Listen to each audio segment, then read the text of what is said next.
अस्सलाम वालेकुम। आज का जो हमारा टॉपिक है वो है हर्ड इम्यूनिटी, और इस वीडियो में हम डिटेल में डिस्कस करेंगे कि हर्ड इम्यूनिटी क्या है और इस हर्ड इम्यूनिटी की मदद से हम किस तरह से प्रोटेक्ट कर सकते हैं एक पॉपुलेशन के अंदर डिफरेंट इंडिविजुअल्स को अगेंस्ट स्पेसिफिक डिजीज़।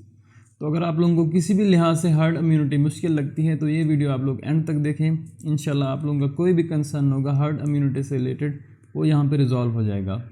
तो टॉपिक स्टार्ट करने से पहले मेरी आप लोगों से रिक्वेस्ट है कि मेरे चैनल को सब्सक्राइब करें और अपने फ्रेंड के साथ शेयर भी करें।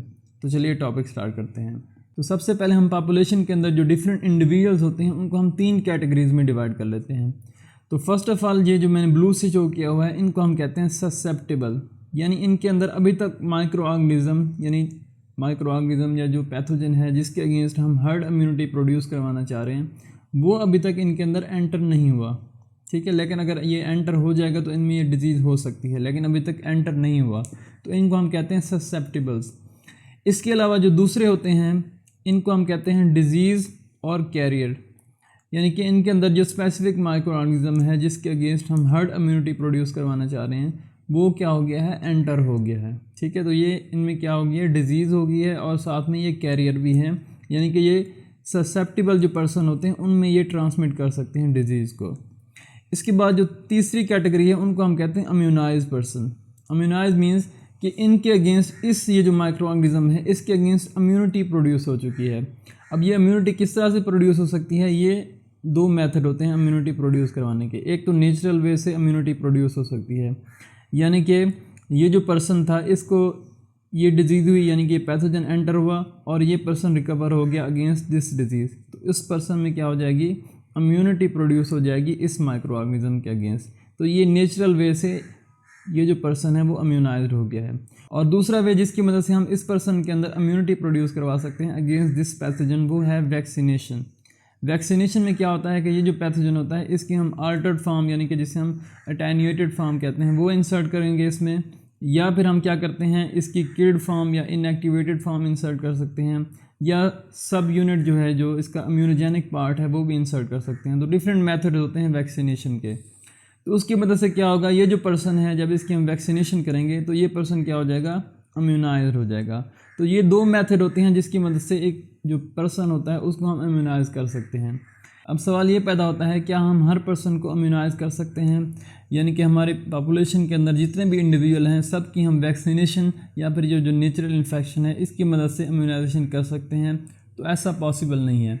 कुछ ऐसे ग्रुप्स होते हैं जिनकी इम्यूनाइजेशन बहुत ही मुश्किल होती है। मसलन कुछ स्पेसिफिक एज ग्रुप्स होते हैं, एज ग्रुप्स में जो आते हैं वो ओल्ड एज पर्सन होते हैं और इसके अलावा जो चिल्ड्रन होते हैं इनकी वैक्सीनेशन पॉसिबल नहीं होती, तो इसी वजह से इनमें इम्यूनाइजेशन भी नहीं हो पाती।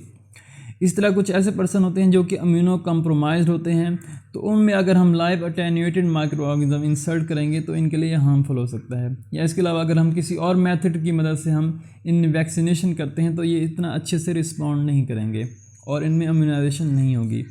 इसी तरह कुछ ऐसे ग्रुप्स भी होते हैं जो कि एलर्जिक हो सकते हैं स्पेसिफिक वैक्सीन के अगेंस्ट, तो इसी वजह से इनमें भी वैक्सीनेशन पॉसिबल नहीं है और ये इम्यूनाइज नहीं हो पाएंगे।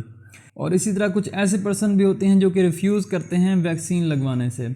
इसकी मैं एग्जांपल देता हूं, जैसा कि एक मिथ क्रिएट हुई थी कि जो कोविड की वैक्सीन है उसमें माइक्रोचिप इंसर्ट की हुई है, तो इसी वजह से बहुत से लोगों ने रिफ्यूज़ किया कि हमने वैक्सीन नहीं लगवानी, तो इसी वजह से इनकी भी इम्यूनाइजेशन जो है वो पॉसिबल नहीं है। और कुछ ऐसे ग्रुप भी होते हैं जो कि अच्छे से रिस्पॉन्ड नहीं करते वैक्सीन के अगेंस्ट, हालांकि वो बिल्कुल हेल्दी होते हैं, ना ही वो इम्यूनो कम्प्रोमाइज्ड होते हैं, ना ही एलर्जिक होते हैं और होते भी यंग हैं, लेकिन अच्छे से रिस्पॉन्ड नहीं कर पाते वैक्सीन के अगेंस्ट, तो इनकी भी इम्यूनाइजेशन जो है वो काफ़ी हद तक मुश्किल होती है। तो हर्ड इम्यूनिटी का क्या मकसद है कि ये जो स्पेसिफिक ग्रुप है जिसकी किसी भी वजह से वैक्सीनेशन या इम्यूनाइजेशन पॉसिबल नहीं है तो उनको प्रोटेक्ट किया जा सके। ठीक है, वैसे जो हर्ड इम्यूनिटी होती है वो ओवरऑल जो एक पॉपुलेशन होती है उसको प्रोटेक्ट करती है, लेकिन स्पेसिफिकली ये जो सर्टन ग्रुप है जिसकी इम्यूनाइजेशन या वैक्सीनेशन पॉसिबल नहीं है उसको प्रोटेक्ट किया जा सके। तो यहाँ पे मैंने एक पॉपुलेशन को शो किया हुआ है जिसमें जितने भी इंडिविजुअल हैं वो सारे ससेप्टेबल हैं, यानी इनमें अगर कोई पैथोजन एंटर होगा तो वो डिजीज़ काज करवा सकता है इनमें। तो अब क्या हुआ, इनमें एक इस पॉपुलेशन के अंदर कोई पैथोजन एंटर हुआ और उसकी वजह से कुछ लोगों में डिजीज़ डेवलप हो गई, यानी कि इसके अंदर डिजीज़ हो गई है, इस पर्सन में डिजीज़ हो गई है, इसमें डिजीज़ हो गई है, इसमें हो गई है और इसमें डिजीज़ हो गई है। अब उस पैथोजन का जो भी मैकेनिज़्म ऑफ ट्रांसमिशन होगा उसकी मदद से इस पर्सन के इर्द गिर्द जो भी लोग होंगे उनमें इस डिज़ीज़ की ट्रांसमिशन हो जाएगी। जैसे कोविड-19 के केस में क्या हो रहा था कि जो ट्रांसमिशन हो रही थी वो एरोसोल की मदद से हो रही थी, यानी इस पर्सन का जिसके साथ कंटैक्ट हुआ है तो उनमें ये डिज़ीज़ ट्रांसमिट हो गई है। ठीक है, तो इस तरह से अब क्या होगा, डिज़ीज़ की ट्रांसमिशन स्टार्ट हो जाएगी। तो अब ऐसा ऐसा पूरी पॉपुलेशन के अंदर वो जो है वो स्प्रेड होना स्टार्ट हो जाएगी, यानी कि पहले इस पर्सन में थी, अब फिर उसके साथ जिनका कंटैक्ट था उसमें चली गई है, फिर इसी तरह ये फैलती जाएगी जिसके साथ उनका कंटैक्ट होगा। तो ये क्या होता है, एक मैकेनिज़्म होता है डिज़ीज़ के स्प्रेड होने का। तो अब हम देखेंगे कि हर्ड इम्यूनिटी की मदद से ये जो डिज़ीज़ की स्प्रेड है इसको हम किस तरह से रोक सकते हैं। तो इस स्टेज में जिसमें पॉपुलेशन के अंदर डिज़ीज़ रेशो बहुत ही कम है, तो इस डिज़ीज़ की ट्रांसमिशन को हम इनससेप्टेबल पर्सन में रोक सकते हैं। वो किस तरह से, जब हम इनससेप्टेबल पर्सन की वैक्सीनेशन करेंगे।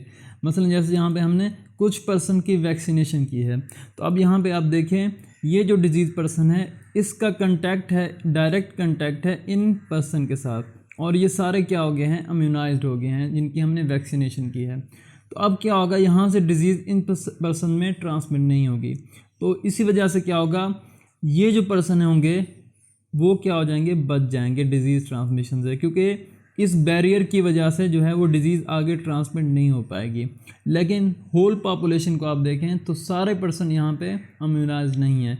अब भी बहुत से चांसेस हैं कि डिज़ीज़ ट्रांसमिट हो सकती है। मसलन जैसे यहाँ से इधर ट्रांसमिट हो सकती है, यहाँ से इधर होगी, फिर इस तरह से ये चेन चलती जाएगी और होल जो है पॉपुलेशन वो डिस्टर्ब हो सकती है। तो इसका मतलब ये है कि अगर स्मॉल ग्रुप ऑफ पीपल एक पॉपुलेशन के अंदर इम्यूनाइज हो जाते हैं तो इसका मतलब ये नहीं है कि हम डिज़ीज़ की ट्रांसमिशन को रोक सकते हैं। तो बहुत से लोगों की इम्यूनाइजेशन जो है वो ज़रूरी होती है डिज़ीज़ की ट्रांसमिशन को रोकने के लिए। तो अब हम क्या करेंगे, मैस वैक्सीनेशन करेंगे। अब जैसे यहाँ पे देखें हमने कुछ और पर्सन की यहाँ पे वैक्सीनेशन की है, तो ये जो पर्सन होंगे ये एक बैरियर प्रोवाइड करेंगे। अब यहाँ से ये जो पर्सन है इससे डिज़ीज़ आगे ट्रांसमिट नहीं हो पाएगी।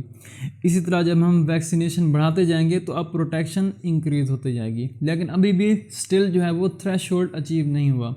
अभी भी कंटैक्ट पॉसिबल है, यानी कि यहाँ से डिज़ीज़ की ट्रांसमिशन हो सकती है और इस तरह से ये चेन चलती जाएगी और आगे बढ़ती जाएगी। इसी तरह यहाँ से भी डिज़ीज़ की ट्रांसमिशन पॉसिबल है।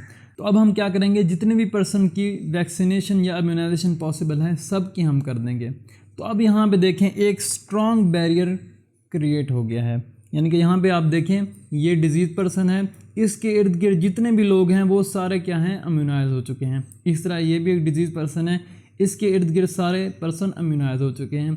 इस तरह यहाँ पे देखें इसके इर्द गिर्द सारे पर्सन इम्यूनाइज हो चुके हैं। तो यहाँ पे अब डिज़ीज़ की ट्रांसमिशन रुक जाएगी, यानी कि अब आगे ट्रांसमिट नहीं हो पाएगी। और फ़ायदा यहाँ पे किसको हो रहा है, यहाँ पे ये जो ब्लू से जो मैंने शो किया हुआ है ससेप्टेबल पर्सन को फ़ायदा हो रहा है, यानी कि ये वो ग्रुप से जो मैंने शुरू में बताया था जो किसी भी वजह से वैक्सीन नहीं ले सकते या इनकी इम्यूनाइजेशन पॉसिबल नहीं है। तो आप देखें किस तरह से इन पर्सन को फ़ायदा हो रहा है, यानी कि ये जो डिजीज़ पर्सन था इसके इर्द गिर्द इम्यूनाइज पर्सन का एक बैरियर बन गया है। तो अब ये जो डिजीज़ पर्सन है वो इन जो सर्टन ग्रुप्स है उनमें डिज़ीज़ ट्रांसमिट नहीं कर सकता। तो इससे क्या होगा, अब डिज़ीज़ की जो ट्रांसमिशन है वो स्टॉप हो जाएगी। ये 100% तो स्टॉप नहीं हो सकती लेकिन काफ़ी हद तक स्टॉप हो जाएगी। तो एक्चुअली क्या है, जो हर्ड इम्यूनिटी क्या होती है, इनडायरेक्ट हम क्या करते हैं, इनडायरेक्ट जो है वो प्रोटेक्शन प्रोवाइड करते हैं स्पेसिफिक ग्रुप्स को जिनकी इम्यूनाइजेशन पॉसिबल नहीं है। इनडायरेक्ट किस तरह से है कि ये जो पर्सन है इनकी इम्यूनाइजेशन पॉसिबल नहीं थी, अगर इनमें डायरेक्ट पैथोजन एंटर होता किसी भी तरह से तो इनमें डिजीज़ हो सकती थी। लेकिन क्योंकि अब यहाँ पे इनका डायरेक्ट कंटैक्ट नहीं है किसी भी डिजीज़ पर्सन के साथ, क्योंकि यहाँ पे एक बैरियर बन गया है इम्यूनाइज पर्सन का, तो अब यहाँ पे क्या होगा, माइक्रो ऑर्गेनिज्म यहाँ पे एंटर ही नहीं हो पाएगा। तो जब यहाँ पे एंटर नहीं हो पाएगा तो इन पर्सन में डिजीज़ नहीं हो पाएगी। तो इस तरह से एक इनडायरेक्ट प्रोटेक्शन दी जाती है।